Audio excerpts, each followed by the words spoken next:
huge blessing, and the future's looking really bright. And first, I was reflecting on the first, 10 years of my 20s, or 9 years of my 20s, I should say, and just how much I battled, to try to get to a point of feeling stability, guys, really like, whoa, so I'm happy to give that to my children as well, especially now that, we got, Malachi calls it Malachi's house and Malachi's room, Malachi's bed. He talks in third person. He's super cute. And then Ezekiel, he'll always grow up in this house. We never have to move again. And that's a beautiful feeling. And I do not take it for granted. And I just wanted to show all the love to the Lord for getting us in this house on this episode with you guys today. And I hope you can share in the victory with me, because guess what? Your victory's on the other side of the pond too, because there was 8 months of just, calling people, meeting up with people, getting turned down for loans, this and that, hurdle after hurdle, switching spots. Like I said, we're going to be in Mansfield.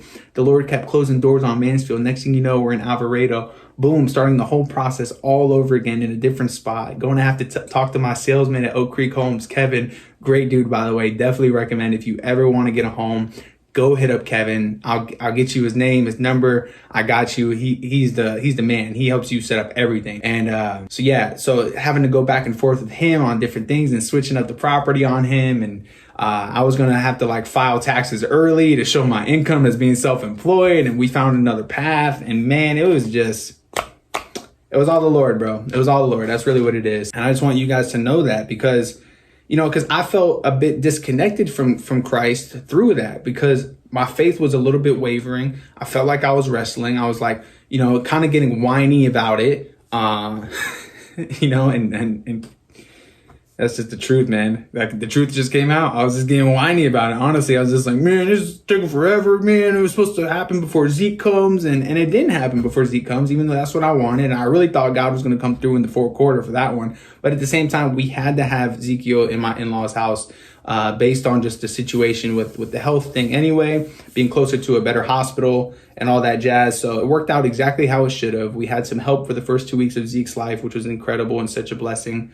And I'm so grateful for my in-laws, man, for real. So shout out to them big time.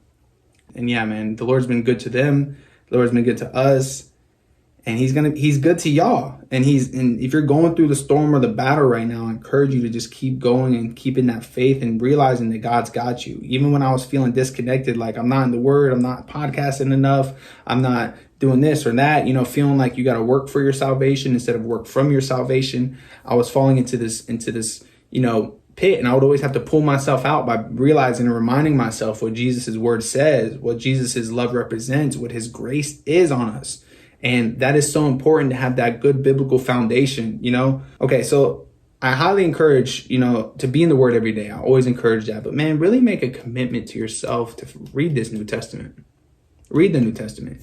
Because once you read it fully, you really have this foundation that you're like, man, I know what God's word says. And when you go back and you're in it again, you're like, oh, I remember this part. This is so good. I remember, I didn't see that last time. Oh, I like this right here. Especially in the Gospels, man, of course, when you can hear about Jesus's life and ministry, you can really get an understanding of how life is supposed to be, what his word says for your life.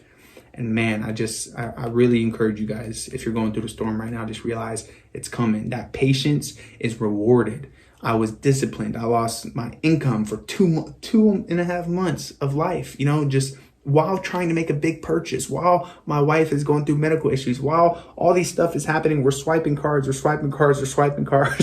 writing checks, we're dipping into savings, we're doing all this stuff that, was needed during that time. And my wife kept having to remind me, it's temporary. This is a season. We're not always going to be doing this. This is the one-time thing. This is that. And luckily, my wife's positivity and encouragement prevented me from jumping off the deep end. Feeling like that overstressed about just obviously money issues and stuff like that. But at the same time, I want to give her a huge shout out because she actually helps me make financial decisions.